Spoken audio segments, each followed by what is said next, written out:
dies, Caputxeta?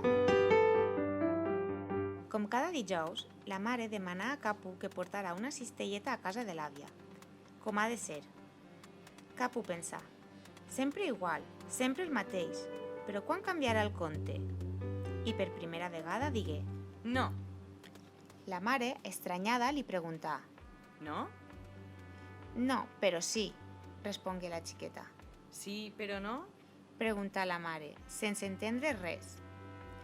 Capu li explicà que ja estava farta de fer les coses com han de ser.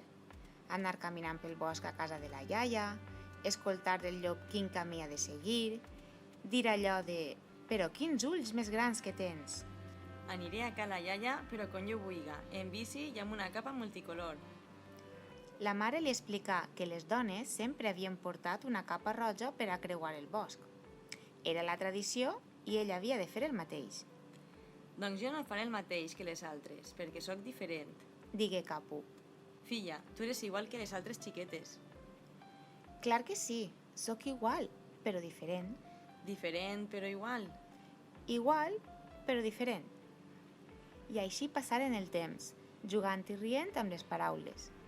Aquell dia, per primera vegada, el conte podia canviar. Capu travessà el bosc en bici amb una capa de molts colors. I, com ha de ser, es trobà amb el llop ferotge que, en veure-la vestida així, no la reconegué. I li entrà por. A ell no li agradaven els canvis. Només se li acudí dir «Au!», que en l'idioma dels llops vol dir «Això no és normal».